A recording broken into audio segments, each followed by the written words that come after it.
You are now listening to the National Show with Gangsterville and McGee. The National Show, the National Show, the National Show, no show, no show. The National Show, the National Show, the National Show, no show, no show.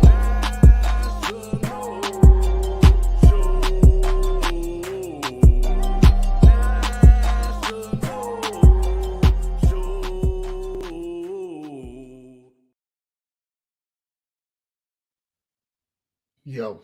All right, No Nation. This is the National Show with Gangster Vizil and McGee.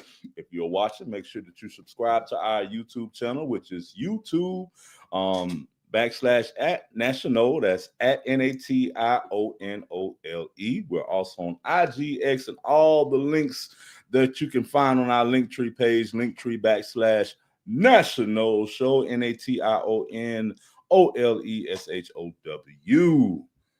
All right, and we are back at it. How's it going? We both had to have a little, off-season scope. Had to go, just a quick little cleanup surgery. Had to get that out of the, way before the season started. And now we are back. It is game time, baby. It is game time. We are like 3 weeks from playing football. Yeah. So I have a question for you. Thinking about this. I've been thinking about this. It's a psychology kind of question, right? We are coming off of the worst season we've ever had, bro. All right. We were last in the conference last year. Why, as the season nears, am I getting seemingly irrationally confident about everything? All of a sudden, I'm like, we can get Alabama. That's the first game of the season. They might not be ready. Like Miami, top 10, my ass, Clemson, whatever. Like all of a sudden, I'm thinking, is that just the fanatic part of being a fan? Yeah, I'm crazy, right? We're not. No, it ain't that. It ain't that. You got to understand, man. We come from royalty with Florida State, bro. Like we went how many years of going to a bowl game straight? 30 or something stupid. Right. You know what I'm saying? Like we're used to, and the ACC gets the rep that it gets, and we're used to dominating it, and that has been the way for years and years to come. And even the bad seasons that we've had in the past, we've had, they haven't been this bad. And if they were this bad, you can, COVID, you know what I mean? It's a new coach coming in. We're dealing with, the last two coaches and stuff or whatever. But this last year, there's like no excuses. It's none. You know what I mean? It was a bad roster from almost top to bottom. Like there was a couple people that, showed out and did their thing or whatever, but it was a bad roster. Sort of lost them early. Yep. Last week while I was on the mend, I kind of relived some things from last year and started thinking about this year. I took some notes. You know what I mean? I was just kind of getting ready.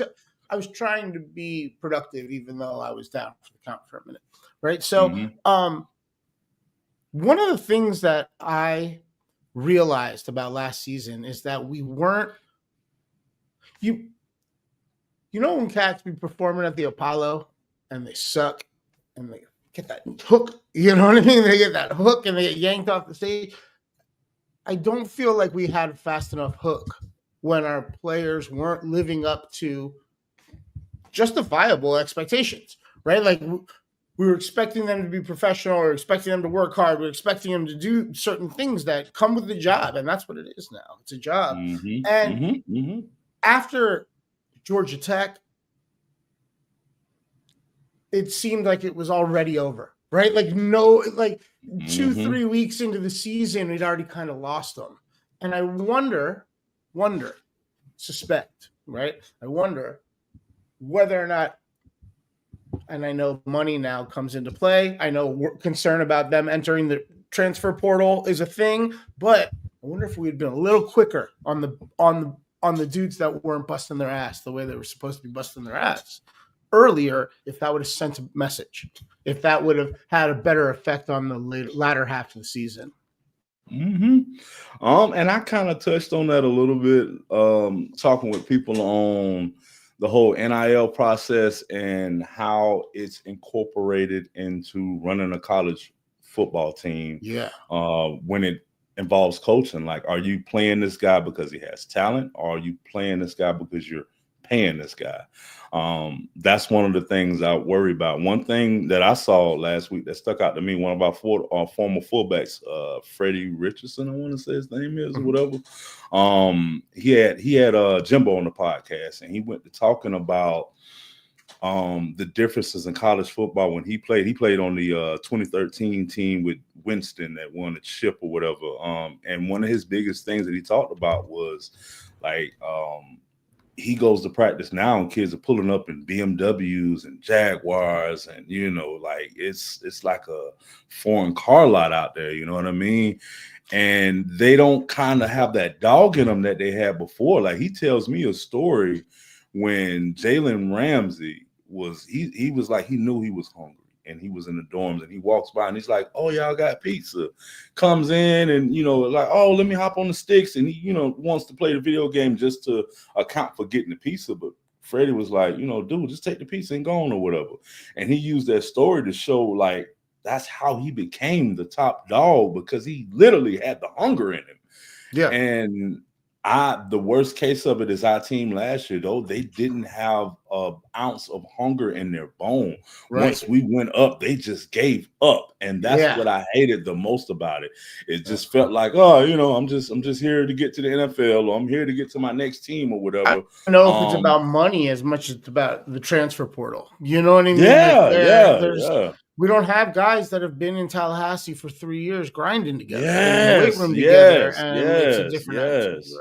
You're right. Yeah, but I think you add that with a little bit of privilege as well, too, because some of these a lot of these top recruits that we brought in last year, they're not here, and it's for a reason. And these were big wide receivers that were supposed to produce, in multiple positions, and just wasted money, man. And even some of the players that we had before or whatever, that transferred out, we're like, oh my God, we're losing this guy or whatever. But when you lose him, he's like number 2 or number 3 on the depth chart somewhere. You know what I mean? Former quarterbacks that have transferred out as well. So it's just all around. The biggest worry of me right now is, do we have enough talent on our roster right now? And I can only see that. Just to put a bow on that, though, we talk about it in boxing all the time, right? Once you have, 5,000 count thread sheets, whatever it is, 5,000 thread count sheets, do you still want to get up out of that bed at 5 a.m. and go do your road work? Right? Do you want to go put in the 4 miles before you start training, before your chef and everybody come over and you don't get to eat a carb, for 3 years straight and whatever, right? Like, do you still want to work hard when you got the nice car? Or was getting the nice car the goal? It wasn't about being a great football player. It wasn't about being a champion or a great Seminole or going on the NFL ever. It was just about getting a Jaguar. Like, I mean, cool. I guess you're done. Like, all right, but like, what a waste. A Jaguar just it depreciates. You're probably just getting a free lease. You're not even buying. You know what I'm saying? Like, this is dumb, dude. Like, there's so much more that you are on the threshold of accomplishing. Just keep working hard. And we talk about it all the time, man. Who wants to work hard? Who wants it the most? Right. Now, something we didn't have it last year. So Now, something that I did see, I was actually watching like Good Morning America or something yesterday, and the president of the NCAA hopped on, and something he talked about that really opened my eyes that may help is they're not putting a cap on scholarships anymore. We've already heard the changes where they're now allowing the school to directly pay the players or whatever. But now, with the broadening out and able to offer more and more scholarships, maybe we will get more players with the dog in them or whatever, because now you're getting players who are just on scholarship and who are trying to work towards getting those NIL deals and stuff or whatever, versus the freshmen coming in. I want 50,000. You know, like that's really what's I getting me miss now. those scrappy 3-stars that are going to show up. Maybe they grow 2 inches and you get lucky, but also they chilling in that weight room, busting their ass. Like they don't even know where the bar is. You know what I mean? They know where their classrooms are, and they know where the weight room is and where practice field is, and that's it. You know, and those are the guys you want. The Cam That's Wards. Where you get the attitude. That's where you get the attitude, the collective vibe, right? Like the locker room mentality that's built with your guys that are fighting together to be there. And if nobody's fighting anymore, if it's a cakewalk, you're right. It's hard to get that, harness that energy correctly that you need. Right? Man, 30 years or plus, man. We had a good run though. Hey, damn good run, man.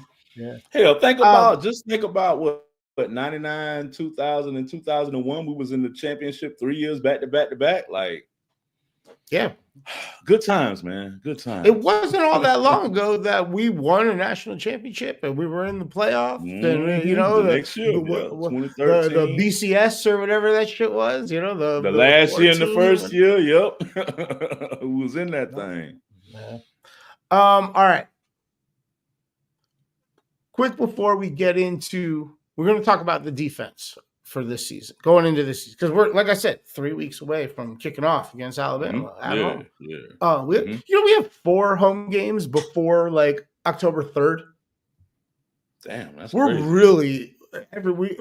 It's weird because there's going to be, there's going to be humidity, heat. There's probably going to be a nasty storm one of those weekends. Like it's going to be weird. That's going to be weird.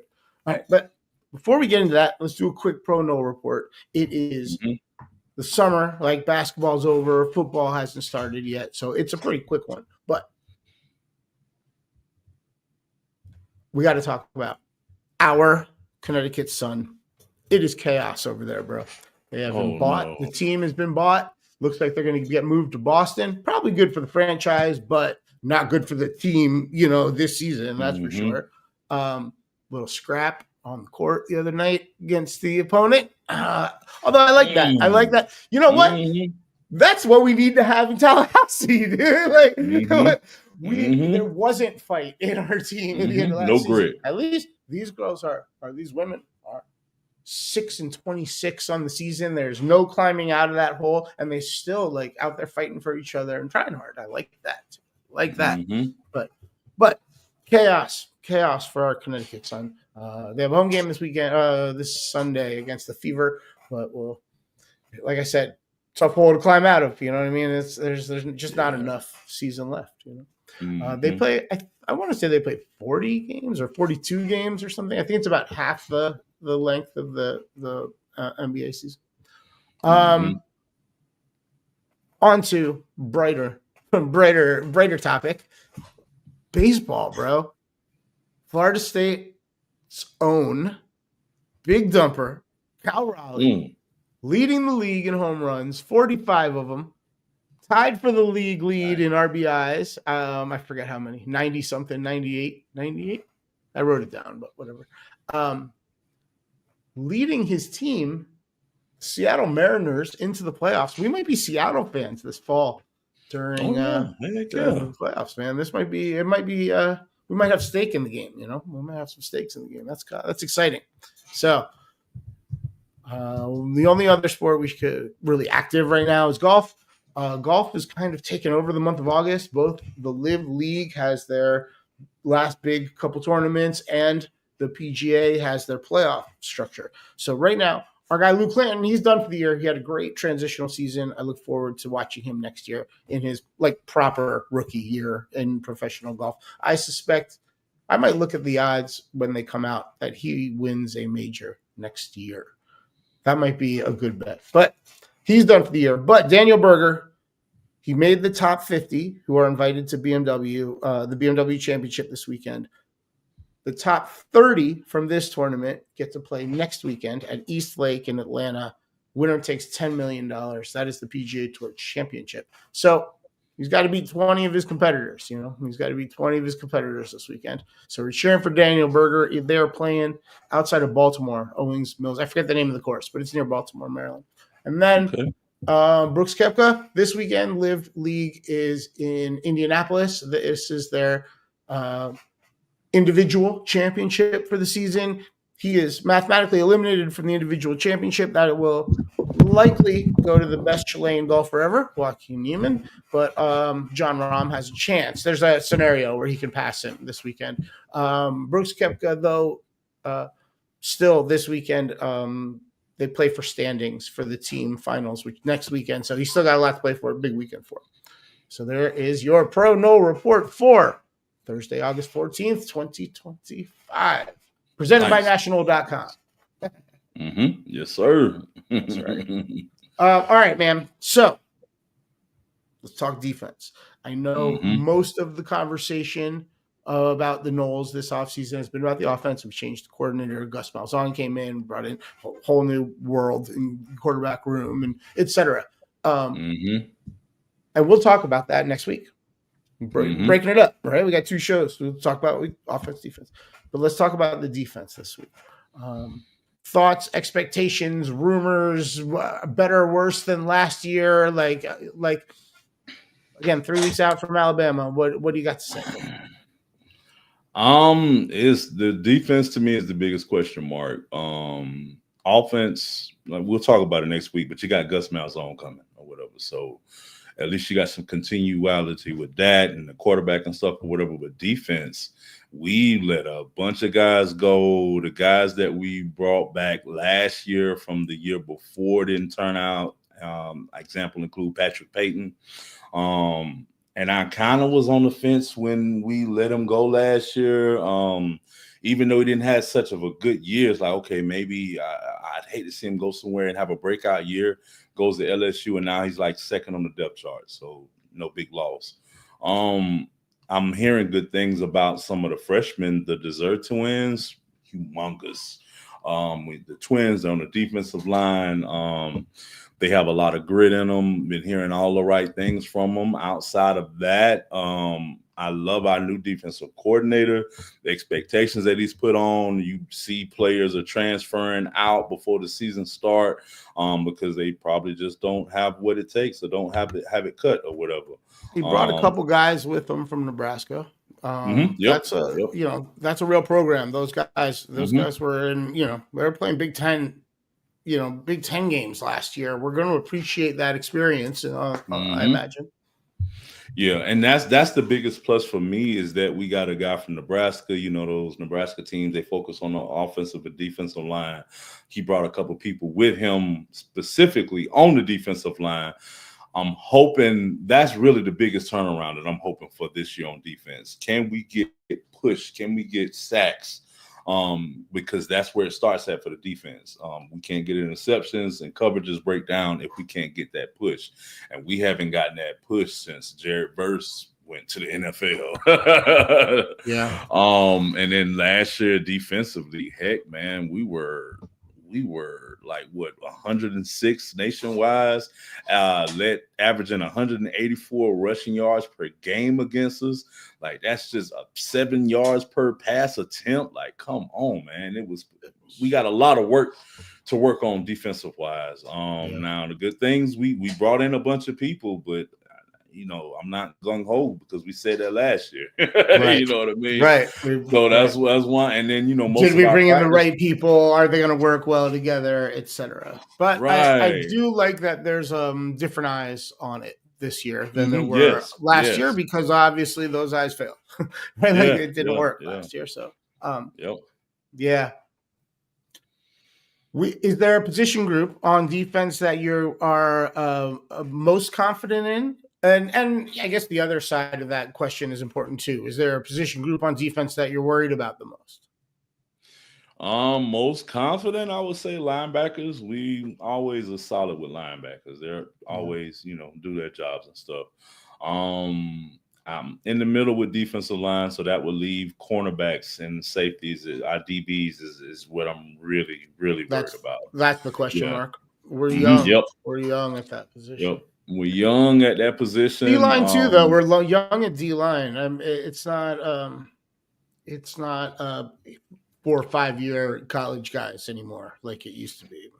Yeah, but defensive line is like the offensive line. You can ball out as a freshman. It's very Yes. simple. It complicates as you get up. When you become a linebacker, you have more to look out for, and then the safeties are more like the quarterbacks of the defense.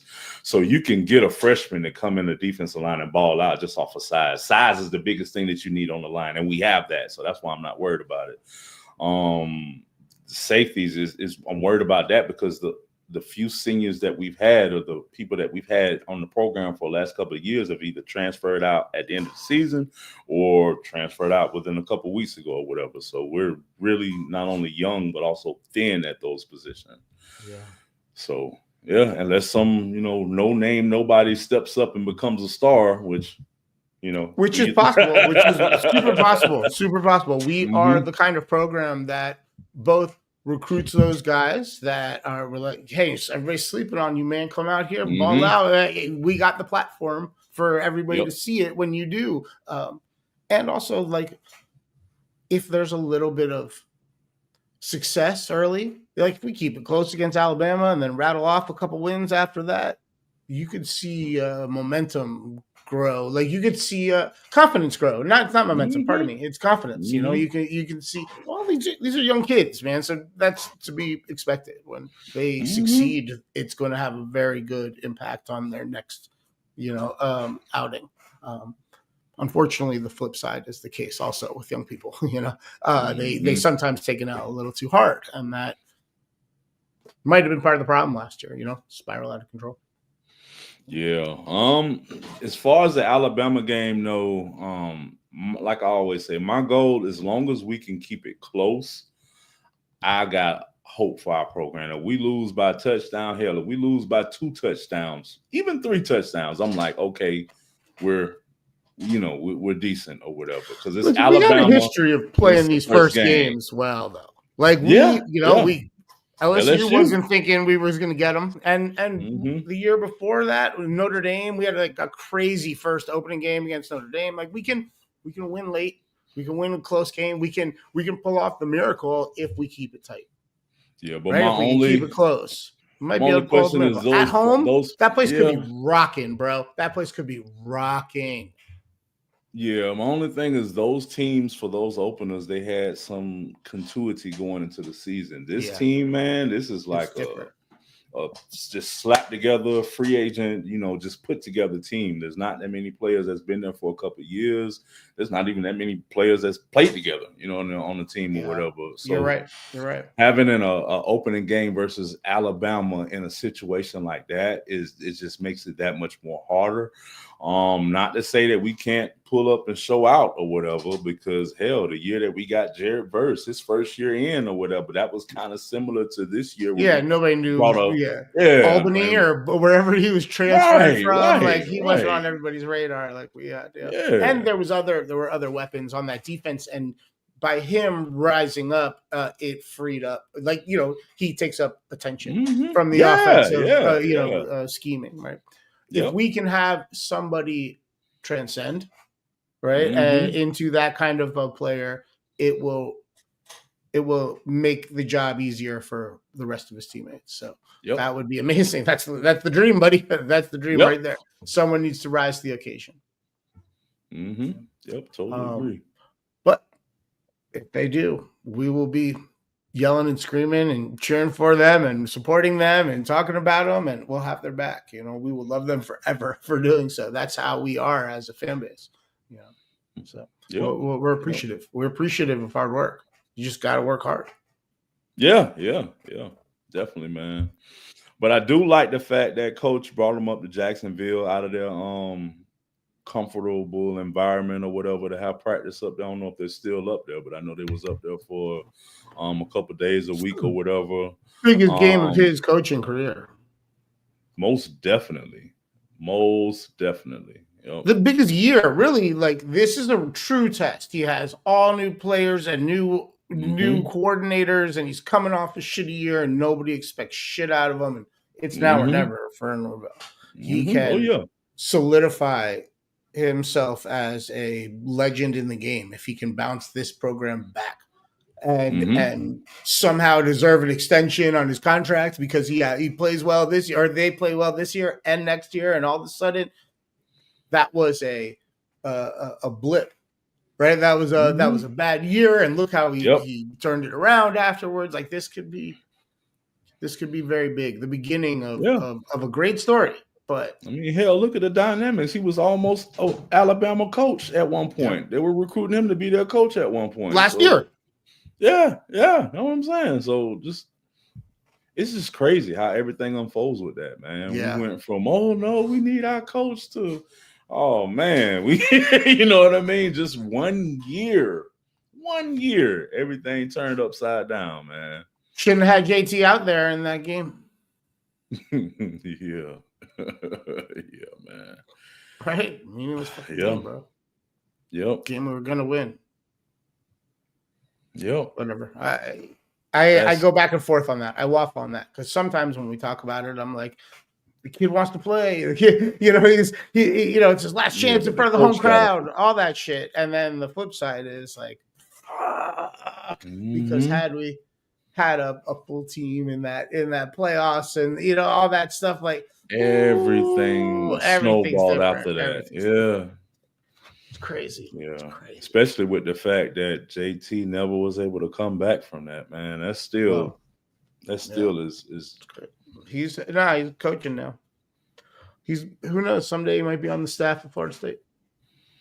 Hopefully, man, he's gonna be on the sidelines, Dom, versus the Alabama game. So, I would assume so. Everybody goes back. Oh yeah, he already stated. He already put a. I imagine Jimbo's there, and part of both staffs, man, part of both universities' history. I imagine he's there taking it in. He's got to shake hands on both sides of the field. He seems to be working his way back. He's talking about he wants to get back into coaching, all that shit. Wild. Yeah. He I don't know if you saw that podcast he did with Freddie, but he really he really broke down why he left Florida State or whatever, and then I can kind of see it or whatever. Facilities and not us being able to compete and all of that, but also like his personal life was fucking chaos, dude, and he probably just wanted to change the scenery. Speaking as somebody who's very quick to say, fuck this place, let's pack up. Where am I moving to next? Right? Like, it's been my whole life. I'm gypsy blood in me, right? It's the Armenian side. It's the Armenian side of the family. Right? I got gypsy blood in me, man. We're wanderers. We don't have our ancestral lands anymore, right? Like, we're wanderers. And so I get it, man. When shit gets weird, sometimes you're just like, I'm gonna go hang out over there for a while, try those restaurants, meet some people over there. I get it, man. Change the scenery is healthy sometimes. So I'm sure he has a million football reasons and a million institutional reasons why he left or why he was even, why he might have stayed. I'm sure there's a million of those. I suspect, probably not saying it out loud in front of a camera and on a microphone, but I suspect a lot of it was because of just chaos in his personal life. Oh yeah. And I think a lot of that spilled over to stuff that was going on the football field and recruiting and all of that. When your head is not 100% in the game, when your personal life is going away, then it's gonna affect. So yeah, man. Question though, would you take Jimbo back if for some reason we were depends on the contract, I guess, or it depends on like who the coordinators are, or it depends on I don't know if he would want to go back. It's that whole thing. Like, it's hard to return home. It's hard to move home. Like, I would never move back to Washington, D.C. It's not the same Washington, D.C. that it was when I was a kid, I'm different. It's different. It's a different fit. It might not work or whatever. I don't know, man. It's weird. There's so many other coaches, too. Like, I don't think we need to go backwards. I just don't. Yeah, I was kind of on the middle of it, but I agree with you. I don't want to go backwards. I'd rather keep it going forward. And like you said, there's a lot of other coaches out there to be dwelling on the past. And I'm not going to lie, I'm still feeling kind of salty way how he left us. So yeah. I mean, I'm also, though, very appreciative of what he did for us while he was there. So, definitely. Goes both ways, man. Ways. All right, man. Well, listen, next week we'll talk about the offense. And then the following week, we're going to talk about Alabama. We're going to talk about game. We're going to be previewing a football game. Yeah. Yeah, Coach Cortez is going to be fucking firing up the team before they run out there. I mean, it is game time. And so next week we'll do a little offensive preview, and the following week it's go time. Yep. All right. Cool. Anything else before I wrap it up? Nope. Okay. Well, the national show is co-produced by Broham and B Yappin. It is available on youtube.com/@national NATIONOLE. We do it live on Thursday mornings, most Thursday mornings, definitely during the season on Thursday mornings. And it is also available after that there on YouTube. Or if you prefer it as an audio product, you can listen via betyourash.com or the Bet Your Ash feeds on Spotify or Apple Podcasts. We have all the socials. Check it all out. You can find the links at national.com or on our Linktree page. It is /NATIONOLESHOW, National Show. Also on Linktree, you could go to /Gainstaville, GAINSTAVILLE, and there you will find all of his social links as well as links to all his music. And you should listen to it on all the different platforms, like it and download it and share it and comment on it and all that things on all the different platforms, because that's the best way to support your friends to make music. And Gangsta is a great friend to be supportive of. I think there's a new album about to drop, or in the near, not too distant future, I believe is the way to phrase that. And there's some other, well, there's stuff going on. There's things going on there. It's exciting. Also, we are just doing some tweaks on our sales process for our debut national merch line. So get ready for that. It will be available before you know it. Anything else? That's everything, right? Yep. You got it, buddy. Well, then, in that case, go Noles. Go Noles. And you have just finished listening to The National Show with Gangsta, Fizzle, and McGee.